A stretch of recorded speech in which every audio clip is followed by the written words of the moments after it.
The first punch wasn't physical. It wasn't even emotional, not entirely. It was a sound. A muffled laugh, low and intimate, coming from the backyard as I walked through the side gate. It had been a long day. The kind where the hours blend together, your shoulders ache from sitting too long, and the only thing keeping you going is the thought of collapsing into your favorite chair with a cold beer. That was my plan, simple, predictable. What I didn't plan was the sound of Amanda laughing, that particular laugh, the one she used when we were dating, the one she hadn't used with me in years. Curious, I stopped mid-step. Our yard isn't big, just a patch of grass, a wooden fence, and the garden Amanda tends when she's in the mood. But from where I stood, the laughter wasn't hers alone. It was joined by a deeper voice, rich and confident, and I knew instantly it wasn't anyone I recognized. My first thought? Someone was here unannounced. Maybe a neighbor borrowing sugar or a contractor fixing something I didn't know was broken. That's the sort of trust you build after 16 years of marriage. You assume the best until you can't anymore. But as I rounded the corner of the house, that trust started to feel like a noose tightening around my neck. There she was, sitting on the patio in the late afternoon sun, her bare feet curled up on the chair, a glass of wine in her hand. Across from her, a man leaned back in one of our chairs like he owned the place. He was good-looking in a way that instantly irritated me, clean-cut, with a sharp jawline and the kind of easy charm that set people at ease. They didn't notice me at first. Amanda was laughing again, a sound that stung more than it should have. It wasn't the laugh itself, it was the way she looked at him when she did it. The way she used to look at me. "Hey," I said, louder than I needed to. Amanda froze, her smile snapping off her face as if someone had hit a switch. The man turned slowly, cool as a cucumber, and gave me a nod, the kind that men give each other when they're deciding whether to size you up or back down. "James, this is Richard," Amanda said, her voice overly bright, like a kid caught sneaking a cookie before dinner. "He's, from work." Richard stood, extending his hand. "Nice to meet you." I didn't take it. Instead, I looked at Amanda, waiting for her to fill the silence, to explain why this stranger was in my yard, drinking my wine, and sitting in my chair like he belonged there. The air between us grew thick, her cheeks coloring as she struggled to find the right words. And in that moment, I felt it, the first real crack in the foundation of everything I thought I knew. I didn't know what I was expecting Amanda to say when I walked into the yard and found her there with him. Maybe some quick explanation about work, something harmless. Instead, she froze, staring at me like I'd caught her hand in the cookie jar. The man Richard, she called him, didn't even flinch. He just stood there, perfectly calm, his hand still extended as if I was the one who'd interrupted something trivial. I didn't take it. "What's going on?" I asked, my voice steady, but the weight in my chest was anything but. Amanda's face shifted. That fake, overly bright smile she always put on when she didn't know how to answer. "James," she started, standing up too fast and almost spilling her wine. "This is Richard. I mentioned him, he's one of our clients." Clients. The word clung in the air between us, and I knew she was lying. Amanda plans events, her clients are corporations, not individual men in tailored shirts sitting barefoot in our yard. "Hi, Richard," I said, not looking at him. "Shouldn't you be at an office?" Or, I let the sentence hang, making it clear I wasn't buying her excuse. Amanda shifted uncomfortably. "It's not what it looks like." I raised an eyebrow. "Then what is it?" Richard finally spoke, his voice smooth and confident. "We're just discussing some business. Amanda's been helping me with a charity event I'm organizing. Thought it'd be more relaxed here." I stared at him for a beat, then looked at Amanda. She flinched. Her face was betraying her. She was always terrible at lying, which made the effort even worse. "Business, huh?" I asked, crossing my arms. "At home? In the middle of the day?" Richard opened his mouth, but I wasn't interested in what he had to say. This wasn't about him. I turned back to Amanda. "Where are the kids?" "They're at my mom's," she said quickly, almost too quickly. "Convenient. Too convenient." I nodded slowly. All right. I stepped back. I'm going inside. Wrap up your business. Amanda's shoulders slumped as I turned and left. My mind was racing as I walked back into the house, but I knew better than to blow up in the moment. The front door closed behind me, and the quiet of the house settled in like a heavy fog. I stood there, staring into the living room, trying to decide what to do next. The first thing I noticed when I sat down in my chair was Amanda's laptop on the coffee table. It wasn't unusual, she worked from home often. What was unusual was that it was open, logged in, and her calendar was pulled up. I shouldn't have looked. I know that. But something in me, a gut instinct, told me to check. The calendar was blank. Not a single event listed for the day. I scrolled back to the past week. Meetings, client calls, site visits, all the things she'd normally have lined up. But today? Nothing. I knew Amanda was meticulous about her calendar. If she had a meeting with a client, it'd be on there. But there was no mention of Richard, no notes about this so-called charity event. I closed the laptop and sat there, staring at it. My heart was pounding now. This wasn't an accident. Whatever was happening outside, Amanda didn't want me to know about it. My mind raced. I thought back to the last few months, all the little signs I'd ignored. The late nights at work, the guarded way she'd started speaking to me. She was always on her phone, smiling at texts she wouldn't show me. And now, this man in my backyard, drinking my wine and acting like he owned the place. I went to the window and pulled the curtain back. Amanda and Richard were still there, sitting close, speaking quietly. Too close. Too quiet. I didn't know what I was going to do, but I knew I needed answers. An hour later, Amanda came inside. She found me in the kitchen, making coffee. Hey, she said hesitantly. Where's your client? I asked, not turning around. He left, she said quickly. I told him it was getting late. It's 4 o'clock, I replied, turning to face her. Amanda flinched. She looked guilty, panicked, even, but she didn't say anything. I put the coffee pot down. What's going on, Amanda? Nothing, she said too quickly. It's not what you think. I stepped closer. Then tell me what it is. She hesitated, and I saw the panic rise in her eyes. She was searching for an excuse, something to placate me. It's just work, James, she finally said, her voice wavering. I didn't think it was a big deal. Not a big deal? I laughed dryly.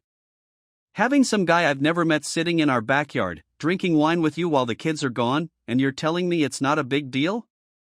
Amanda's hands went to her face. James, please, you're overreacting. Overreacting? My voice rose. Amanda, you're lying to me. I know you are.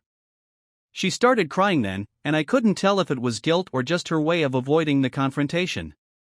Just tell me the truth, I said. Who is he? Really? I told you, she whispered. He's just a client. I shook my head. I don't believe you. She didn't respond. The silence between us stretched. Finally, I spoke again, my voice low. If he's just a client, why wasn't he on your calendar?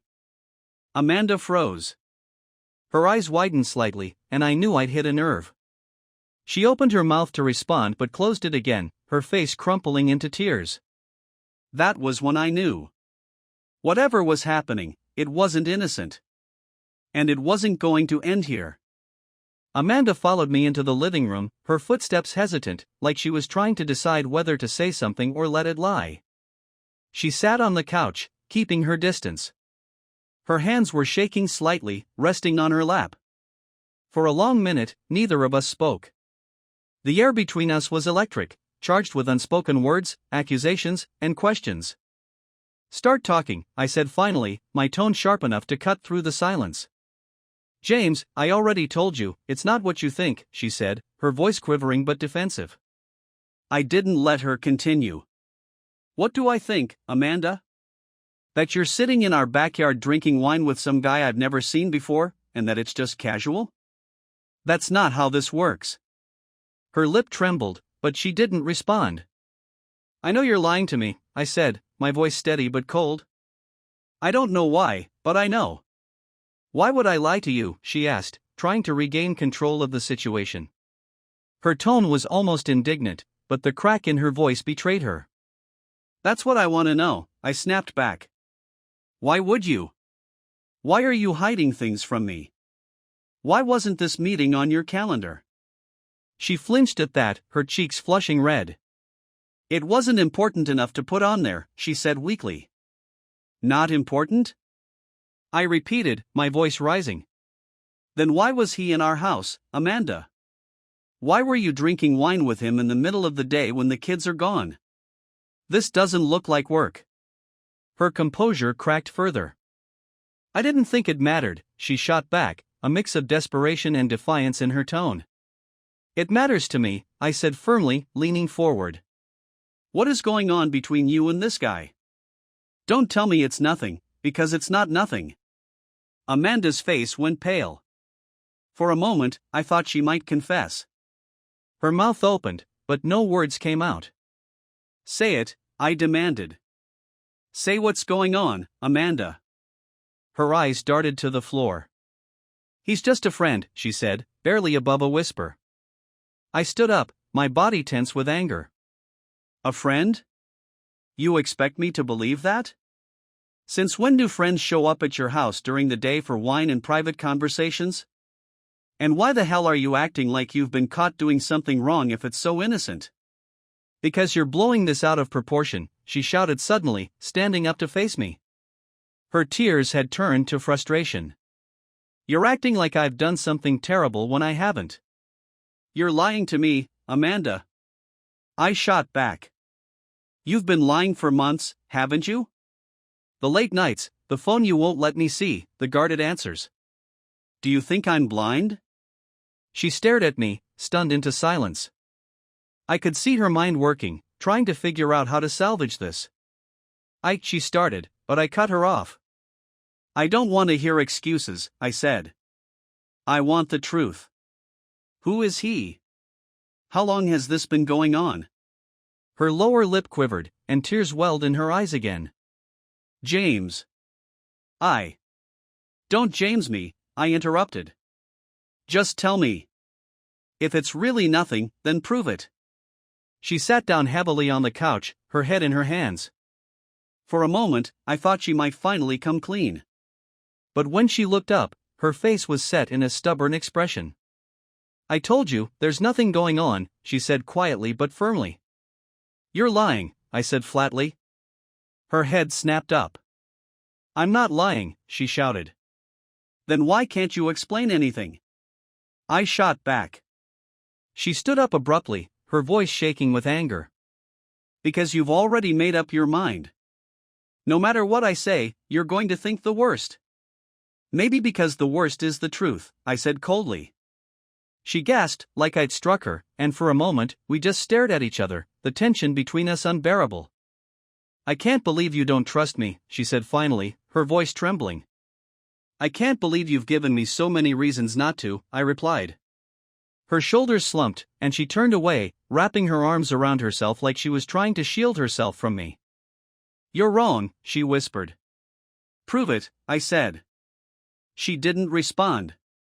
The silence stretched between us again, heavy and oppressive. My mind raced as I watched her, waiting for her to say something, anything, that would make this make sense. But she didn't. Finally, I turned and walked out of the room. I didn't have the energy to keep arguing with her when she was just going to keep lying. I went upstairs and sat on the edge of our bed, staring at the wall. My heart was pounding, and my thoughts were spinning. I didn't know what to do next. All I knew was that something was wrong, and Amanda wasn't going to admit it.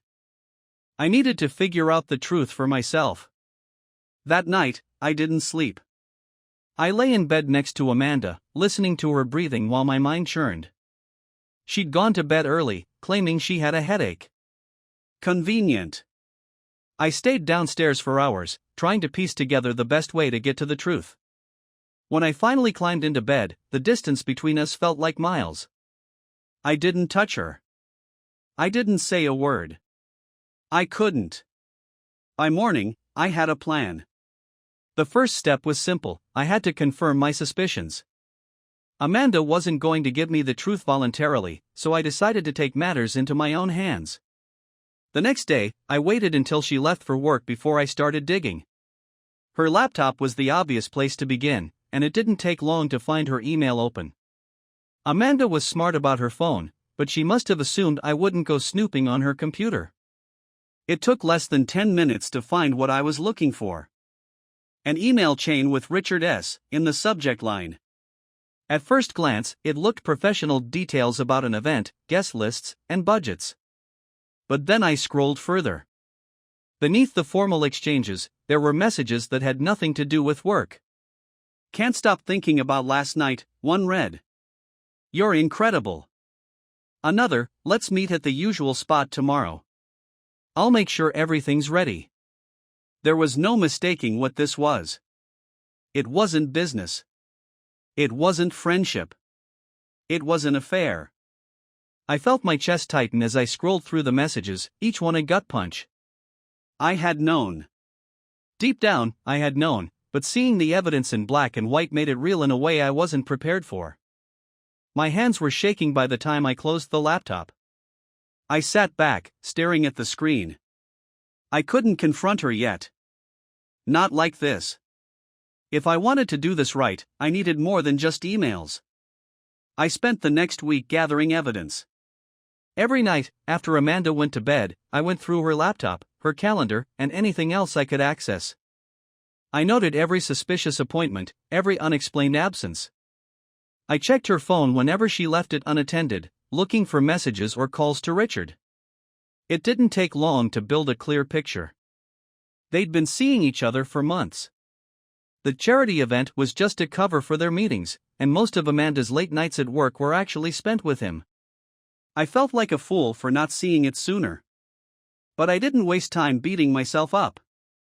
Instead, I focused on what came next. On Friday morning, I made a call. "Tom," I said, when my best friend picked up. "I need a favor." Tom and I had been friends since college. He was the kind of guy who thrived on chaos, and he loved a good scheme. When I explained what was going on, he didn't hesitate. "I'm in," he said. We spent the next few days putting the plan together. On Tuesday evening, I told Amanda I had a late meeting at work. She barely looked up from her phone when I left, but that was fine. Tom picked me up a block from the house. He was grinning like a kid on Christmas morning. "You ready for this?" he asked. "Let's do it," I said. We drove to the address I'd pulled from Amanda's emails. It was a hotel downtown, the kind of place that prided itself on discretion. I checked the booking details earlier that day. Amanda and Richard had a reservation under an alias. We parked across the street and waited. At 7:30, I saw her car pull into the lot. A moment later, Richard's car arrived. They got out and walked into the hotel together, laughing. "Showtime," Tom said. I grabbed the camera I'd borrowed from him and started taking pictures. They didn't notice us. They were too caught up in each other. By the time I got home that night, I had everything I needed. Pictures, emails, call logs, all of it. I didn't feel triumphant. If anything, I felt hollow. But I knew what I had to do. The next morning, Amanda was in the kitchen when I came downstairs. She greeted me with a tight smile, as if nothing had happened. "Morning," she said. I didn't respond. Instead, I set a manila envelope on the counter in front of her. "What's this?" she asked, her brow furrowing. "Open it," I said.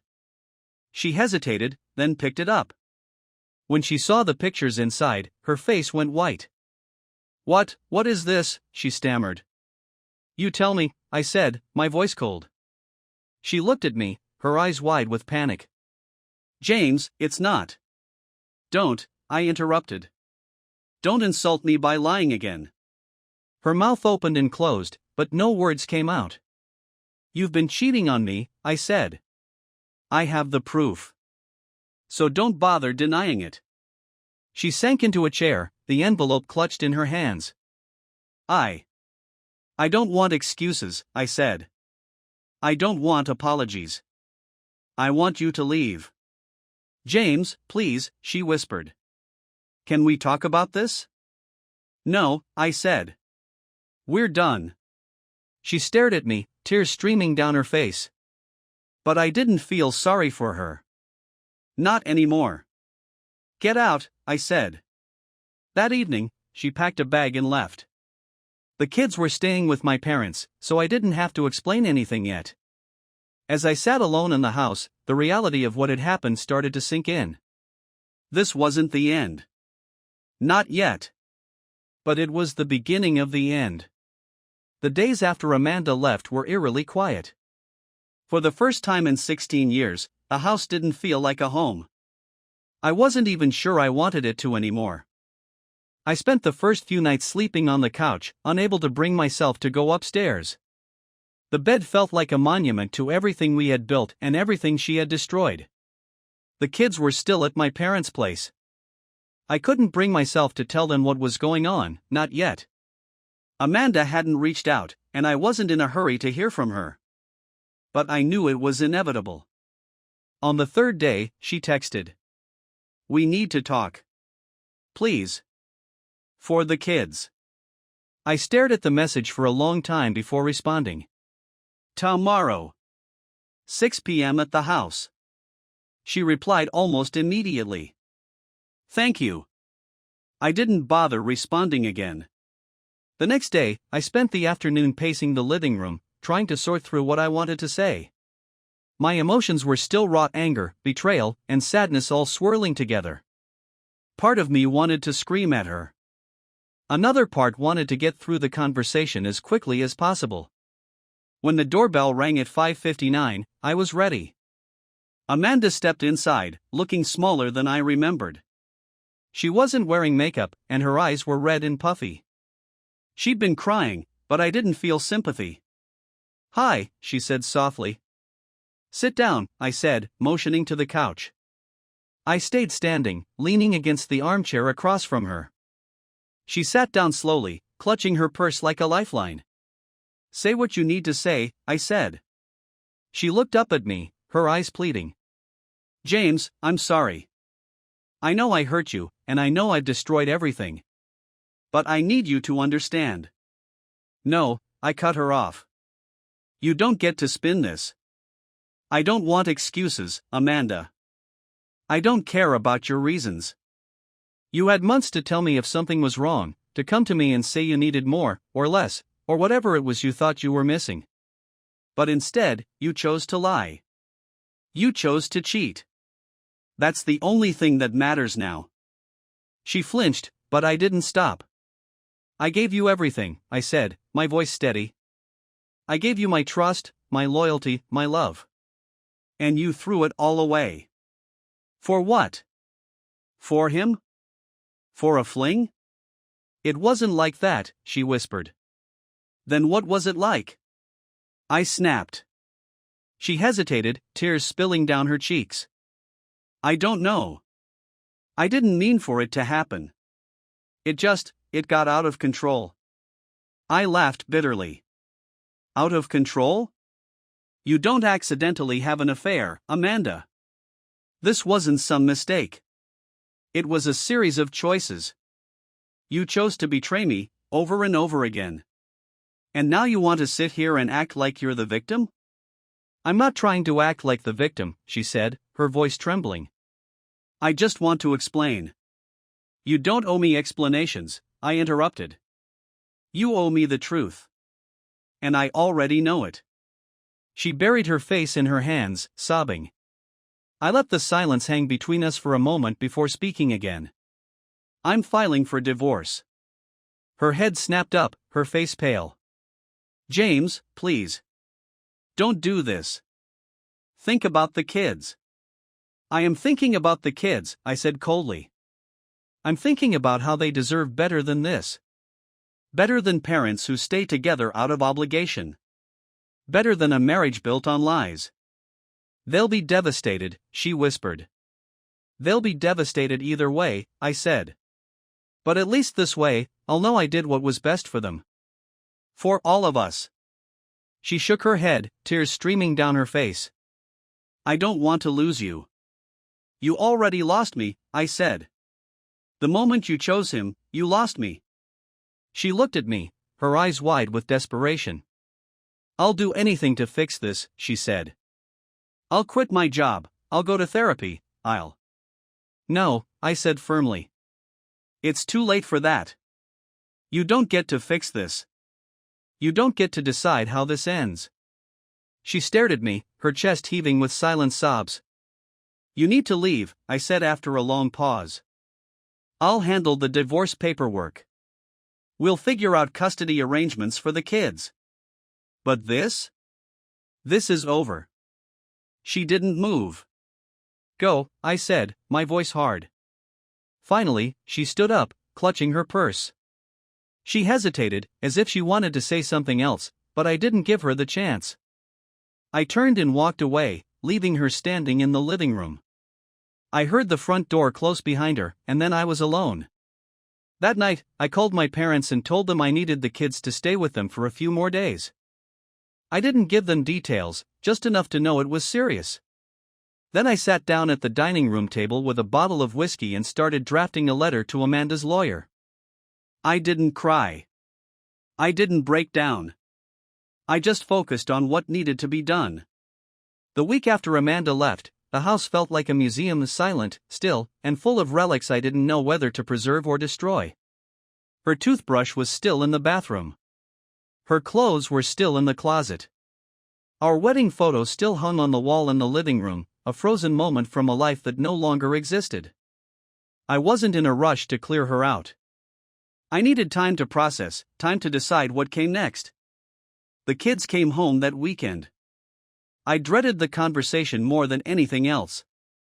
I didn't want to shatter their world, but there was no way around it. We sat in the living room, Mia on one end of the couch, Ryan on the other, their eyes wide with uncertainty. They knew something was wrong, the tension in the air, the absence of their mother. I need to talk to you about something important, I began, my voice steady even though my hands were trembling. Where's Mom? Ryan asked immediately. She's staying somewhere else for now, I said carefully. Your mom and we've decided to separate. The words hung in the air like a weight pressing down on all of us. Separate? Nia's voice was small. I nodded. We're not going to be living together anymore. It's a decision we made because we think it's what's best for everyone. Ryan looked confused, his brow furrowed. But why? Did you have a fight? I took a deep breath, choosing my words carefully. Sometimes, even when people love each other, they realize they can't stay together. It doesn't mean we don't love you. It doesn't mean this is your fault. This is about me and your mom. Nia's eyes filled with tears. But you've been together forever. You can't just stop. I reached out and took her hand. I know it's hard to understand. And I know this is going to be a big change. But I promise, we're still a family. Your mom and I will both be here for you, no matter what. Ryan didn't say anything. He just stared at the floor, his face pale and expressionless. I wanted to tell them everything, to explain why this was happening, to make them see that it wasn't my fault. But I couldn't do that. They didn't need to know the details, not now. That night, after the kids went to bed, I sat in the kitchen with a cup of coffee, staring at the divorce paperwork spread out on the table. I'd filled out most of it already. Custody arrangements, financial disclosures, division of assets, it was all laid out in black and white. Amanda and I had agreed to joint custody, which was the only part that felt straightforward. Everything else was a mess. I thought about all the years we'd spent together, all the plans we'd made, all the moments I'd thought were real. Now they were reduced to this legal forms and cold negotiations. It was hard not to feel bitter. Hard not to let the anger consume me. But I knew I couldn't stay in that place forever. 2 weeks later, Amanda and I met with our lawyers to finalize the details. She looked tired, her face drawn and pale. She didn't try to make eye contact with me, and I didn't care enough to force it. The meeting was civil, but only because it had to be. We went through the terms, point by point, until there was nothing left to say. When it was over, Amanda lingered as the lawyers packed up their things. "Can we talk?" she asked quietly. I didn't want to, but I nodded. We stepped into the hallway, away from the others. She looked at me, her eyes full of something I couldn't quite place. Regret, maybe. I want to say I'm sorry, she said. For everything. I crossed my arms, leaning back against the wall. What do you want me to say, Amanda? That it's okay? It's not. It never will be. I know, she whispered. I don't expect you to forgive me. I just needed you to know that I'm sorry. I stared at her for a long moment. Why now? I asked. Why didn't you say any of this before? She hesitated, her gaze dropping to the floor. I don't know, she admitted. I was scared. I was selfish. I made a mistake, and I kept making it because I didn't know how to stop. I shook my head. That's not good enough. She looked up at me, her eyes pleading. I don't know what else to say. There's nothing else to say, I replied. It's done. She nodded slowly, her shoulders sagging. I'll always love you, she said softly. I didn't respond. I just turned and walked away. In the weeks that followed, I focused on rebuilding. Not the marriage, not the life we had before, that was gone. I focused on the things that mattered, my kids, my career, and myself. There were moments of doubt, moments when the weight of it all felt unbearable. But there were also moments of clarity, moments when I realized that I was stronger than I'd ever given myself credit for. The house didn't feel like a museum anymore. It felt like mine. I took down the wedding photo, packed up Amanda's things, and made space for something new. The kids adjusted slowly but surely. They still had questions, and I answered them as honestly as I could without giving them more than they needed to handle. As for Amanda, I didn't hear from her much after the divorce was finalized. She moved into an apartment across town, and we communicated only when it came to the kids. I didn't hate her. Not anymore. But I didn't miss her, either. Looking back, I wouldn't say I'm grateful for what happened. But I'm grateful for what it taught me. It taught me that trust is fragile, that love isn't always enough, and that sometimes, the only way to move forward is to let go. And that's exactly what I did. The future isn't what I thought it would be, but it's mine. And for the first time in a long time, that feels like enough.